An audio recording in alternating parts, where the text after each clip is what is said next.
Hi everyone, and welcome to our Healthy Living with Diabetes class, part 2. My name's Carolyn, and I'm the registered dietitian with Loyalist Family Health Team. If you missed out on our part 1 of this session, I recommend you go back and check it out. In part 1, our nurse Marnie talks about the basics of diabetes and all about diabetes, and we're going to build on that with this part 2 today, where we talk about food and nutrition. More specifically, we're going to get into meal regularity, when to eat throughout the day, how often. We'll talk all about carbohydrates, including which foods have carbs, the glycemic index and fiber, and strategies for knowing how much carb to eat. We'll talk about fat, sodium, and heart health, label reading, and goal setting. So first of all, I just like to point out that it's really helpful for managing your blood sugars to establish a regular eating pattern. I know this is a hard one for a lot of people, especially if you are traditionally a breakfast skipper. But trying to eat something within about an hour of waking up and every 4 to 6 hours at least throughout the day makes it easier for your body to manage your blood sugars. If you're hungry in between meals, it's okay to have a small snack between meals, but you just want to make sure it doesn't get so big that you spike your blood sugar again. You can see here, ideally our blood sugars will go up a little bit after we eat a meal, and then they'll have time to come down enough before we eat our next meal. So what happens if you do skip a meal? This can actually have a surprising result. If you skip a meal, your blood sugar might drop, and then your liver could release backup sugars. Your liver has backup stores of sugars, and during times where you don't eat for a long period of time, like say overnight and by skipping breakfast, your liver is going to try and correct the drop in your blood sugar by releasing a bunch of sugar. And if you have diabetes or prediabetes, then usually this is going to be a lot for your body to handle, and it might be more difficult to manage your blood sugars throughout the rest of the day to get them back under control.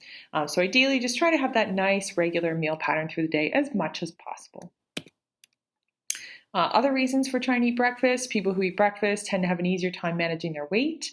Improved appetite control through the day might help you with overeating at dinner and preventing those evening munchies. And we have less insulin resistance in the morning. So that means it's easier for your body to process food and get the sugars into your cells where they need to go for energy with the food you eat in the morning compared to food you eat later in the day. So what are carbohydrates? Carbohydrates are sugar-containing foods. So that means they're foods that when we eat them, they're going to get digested into sugars. So these are the foods we want to think about as affecting your blood sugars. Now, carbs are important to eat. They provide fuel for our body, and we need carbohydrates for good health. Carbohydrate foods can provide a lot of fiber and other vitamins and minerals and nutrients. So these can be good foods, but some carbohydrate choices, of course, are healthier than others. So which foods overall have carbs? Anything that's a grain product, like any type of grain, bread, buns, bagels, pasta or noodles, crackers, rice. Starchy foods like potatoes or sweet potatoes, and corn as well. So corn counts as a carbohydrate rather than a vegetable. Fruit, because they have natural sugars. Milk, because it also has natural sugars. So milk and yogurt will affect your blood sugar. And then, of course, sweets and treats like cookies, cakes, candy. Starchy treats like chips and pretzels, French fries, and of course sugary drinks like pop and juice drinks, sweetened coffees, that kind of thing. So these are the foods that are going to affect your blood sugars. When we kind of break this down further into types of carbohydrates, carbohydrates include sugars, starches, and fibers. Sugars are basically like free sugars, readily available for your body, easy to digest, easy to take up into your blood sugar. Starches are really just big, long chains of sugar. So when we digest starches, we're going to break them off into those individual sugars, and it's going to affect your blood sugar. So sugars and starches both raise your blood sugar. Even though fiber is technically made out of sugar, human beings don't really have the ability to digest fiber. So we're not going to be able to break it down and get the sugars out of there. It's going to pass through as fiber, be good for us for other reasons we'll talk about, but it is not going to raise your blood sugar. So sugars and starches are really the ones that we want to be aware of. So certain foods will raise your blood sugar more quickly than others. Basically in red here on the chart, you can see that foods that have a high glycemic index, like white flour and added sugars, they raise your blood sugar very quickly because it doesn't take much to digest them. They can make it into the bloodstream really quickly. foods that have more fiber are digested more slowly. So the yellow curve here is showing us food like a whole grain bread compared to a slice of white bread, for example. And the fiber causes the food to be digested more slowly. The sugars are going to be released more gradually. So you're going to have lower blood sugar after eating and more stable blood sugar for several hours afterwards. So where do we get fiber from? Think plant food. So whole grains, nuts and seeds, beans, vegetables, fruit. These foods have more fiber, so they help to keep your bowels regular. They take longer to digest, so they keep you full for longer. Certain types of fiber, like that in oatmeal, fruits and vegetables and beans, can help lower your cholesterol. And fiber in general just slows down the digestion of food. So as we said before, this is good for your blood sugar. When you're changing the amount of fiber in your diet, you want to do so slowly and a little bit at a time, and drink plenty of water alongside it. Just if you increase your fiber suddenly, you might find that you have some digestive discomfort. So another way we can kind of blunt the effect on our blood sugar, like by adding fiber, is by combining carbs and protein together when we eat. So I usually recommend whenever you have a meal or a snack, you try and have a source of protein and a source of carbohydrate. And that's because the protein is also digested more slowly. So when we have protein with the carbs, it's going to slow down the digestion of the carbs as well. And again, we'll have the blood sugars rise more gradually after eating, lower blood sugar after eating, more stable blood sugar over several hours, and hopefully it'll keep you full for longer as well. Here's a few examples of combining carbs and protein together.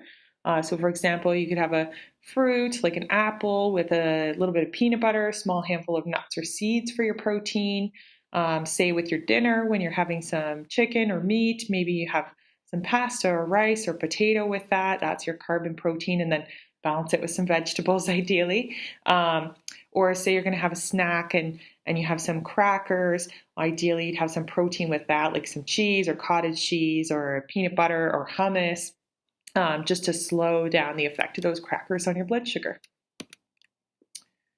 So in general, eating too much carbohydrate is going to make it harder for your body to manage your blood sugars. In part 1, Marnie talked about comparing the way your blood sugars sort of build up in your bloodstream to the freeway where the exits are closed. So in a similar way, if it's hard for the sugars to get out of your bloodstream, for the cars to get off the freeway, if we put more sugar in there at one time, it's going to be even more sugar building up in your blood, kind of like the freeway during rush hour traffic. So if we eat more carbohydrate at one time, it's going to be more sugars for your body to process, and you can end up with higher blood sugars if your body is not efficiently getting that sugar onto the next step where it needs to go and getting it into your cells.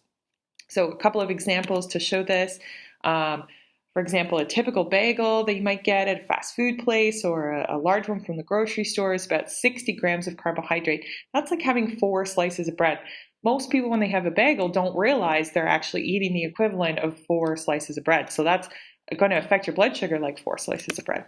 A foot-long sub bun is about 80 grams of carbohydrate. That's closer to 6 slices of bread. So again, if you have a foot-long sub versus having a sandwich on 2 slices of bread, it's going to be a lot more carbohydrate. So it's going to lead to higher blood sugars.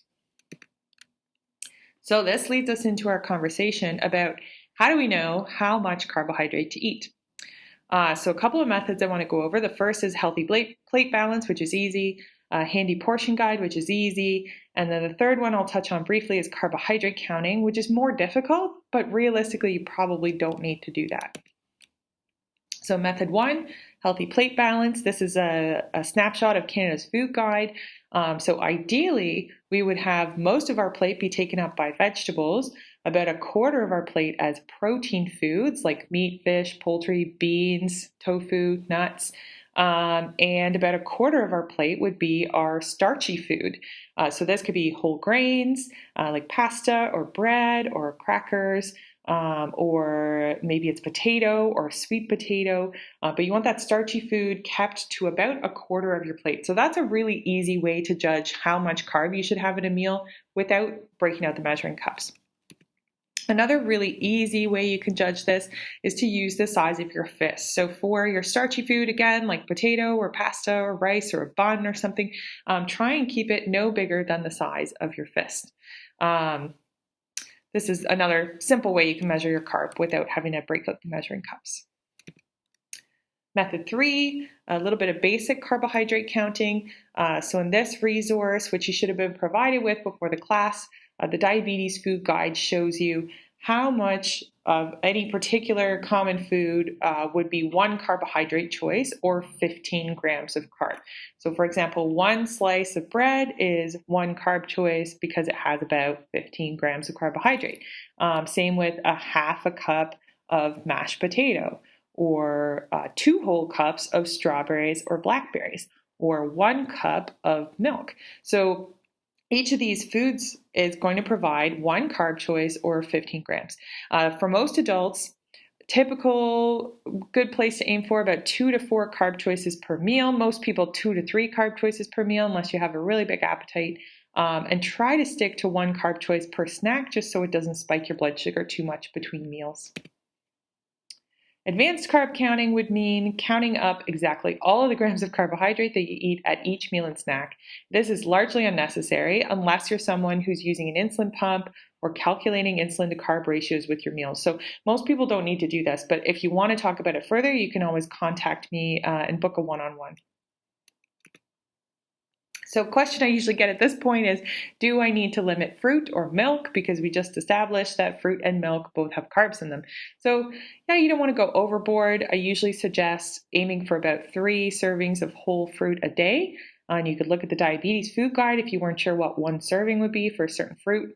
And I'd recommend to just limit or avoid juice overall, unless you're treating a low blood sugar, because juice has a lot of sugar. It's actually got just as much sugar as a pop would, a sugary pop.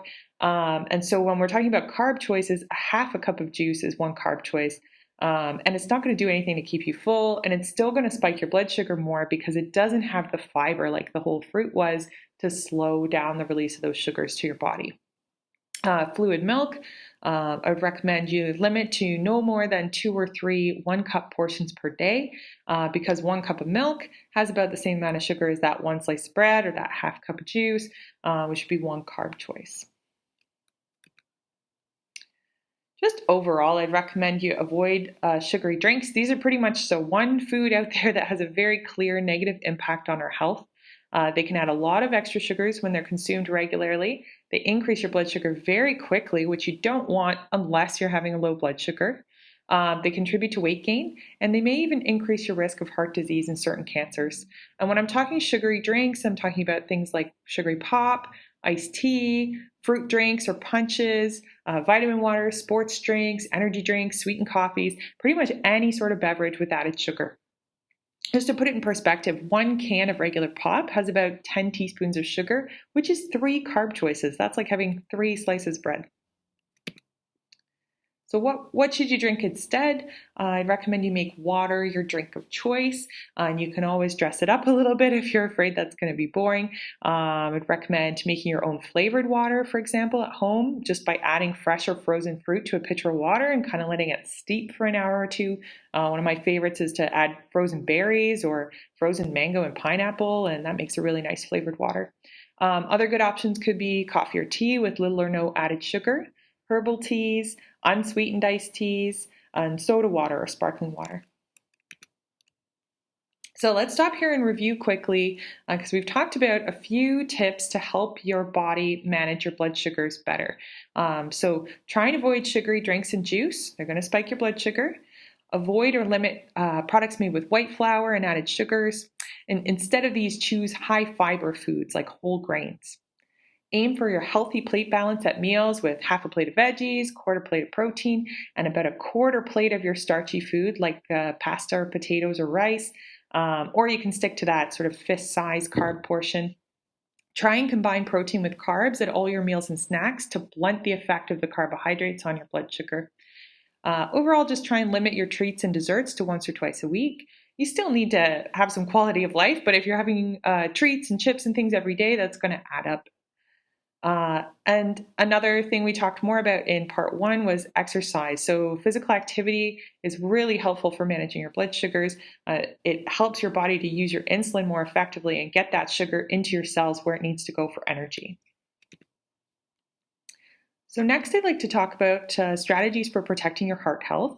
Overall, just eating plenty of plant-based foods, which would mean vegetables, fruit, nuts, seeds, whole grains, beans, lentils, and soy, because eating more of these foods helps to keep your cholesterol and your blood pressure in check.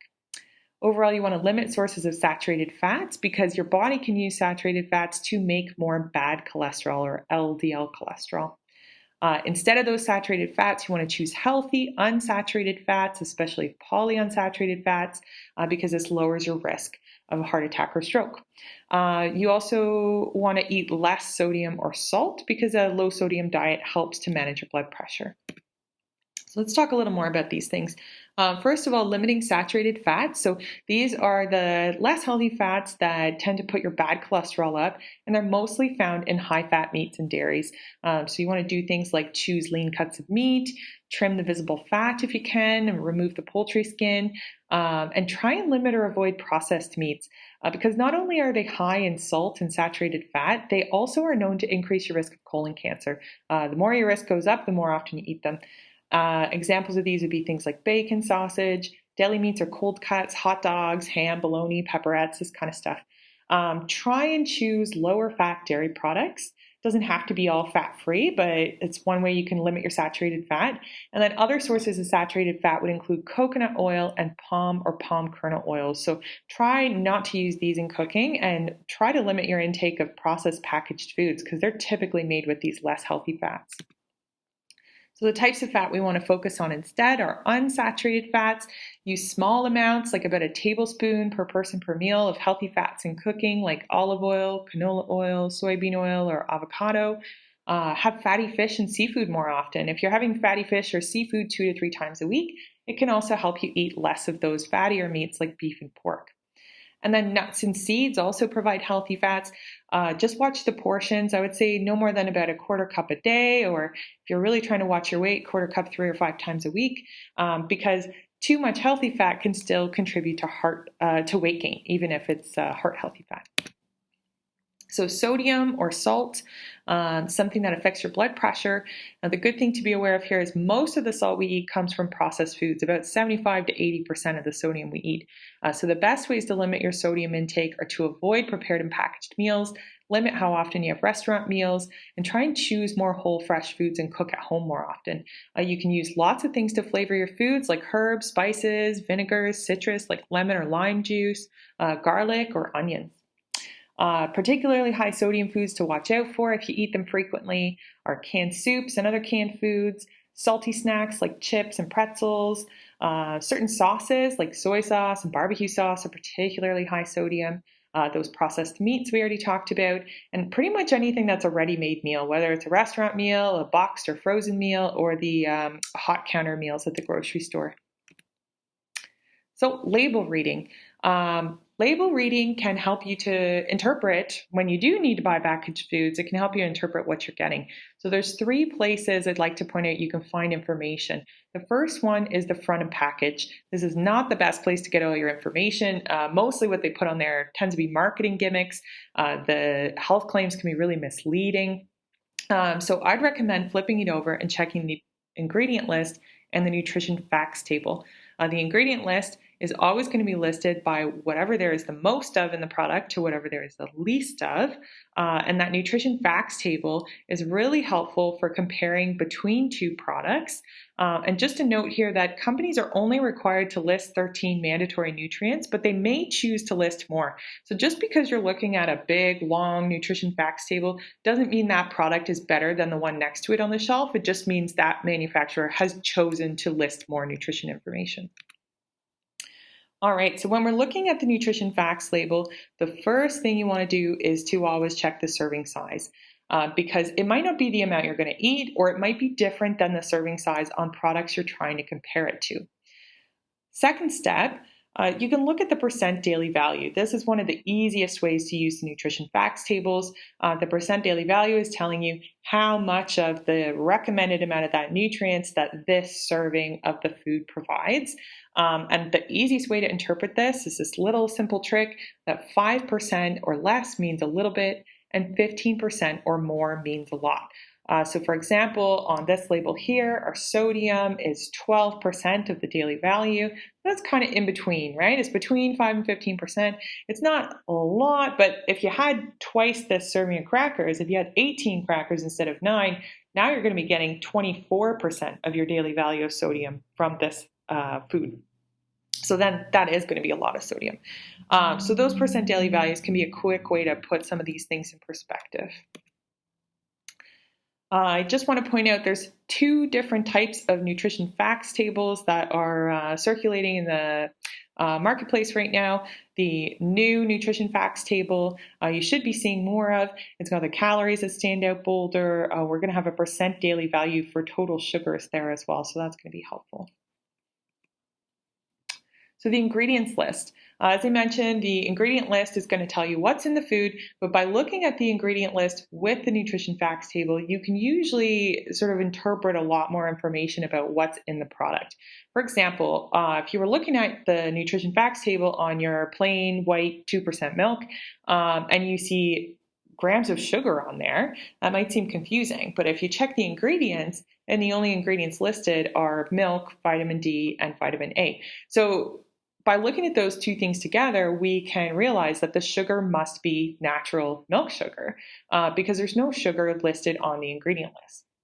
If we were looking at chocolate milk, in contrast, then you would see some added sugar on the list, and you're probably going to see more grams of sugar on the nutrition facts table. So I recommend you look for products that have less added sugars overall on the ingredient list. Examples would include things that say glucose fructose, which is high fructose corn syrup, maple syrup, honey. I know those are natural sugars, but they're still sugars. They're still going to affect your blood sugar. Things like cane sugar or organic cane syrup, concentrated fruit juices or purees. These are all added sugars. So try and look for products that either have these lower down on the ingredient list or have fewer of these added sugars in them. You can also use the ingredient list to check your products for whole grains. Be careful, a lot of multigrain and rye breads out there are actually made with mostly white flour. Sometimes they even add coloring agents to make them look darker. It's very tricky. So the best way to tell is to flip over your bread, look at that ingredient list, and check and see if it has whole grains as the first ingredient. And that's really what you want to see, because that first ingredient is going to be what there is the most of. Just be aware of that. If it says enriched wheat flour or all-purpose flour or unbleached wheat flour, those are all still white flour. So you really want to see those words whole grains on the ingredient list. Quick little comparison here. Which bread would you choose between these 2? They look pretty similar. But you can see we've got a difference there. We've got more fiber in option number 2. We've got 12% of the daily value for fiber coming from 2 slices of this bread compared to only 4% of the daily value for fiber in the first choice. If we look at that ingredient list, we can also see that option number 1 has enriched wheat flour as first ingredient. We've also got sugar/glucose fructose there is the third ingredient. So we've got some added sugars pretty high up there. And we've got white flour as the main ingredient compared to option number 2, which has whole grain, whole wheat flour, including the germ. Well, that sounds good. Still has some added sugars in there, but if we compare on the labels, we're not getting any difference in the amount of sugar per 2 slices of bread between these choices. So how can we make healthy lifestyle change? I know that it can be overwhelming, and it'd be really overwhelming to try and change your whole lifestyle overnight. So what I typically recommend is a much more gradual lifestyle change.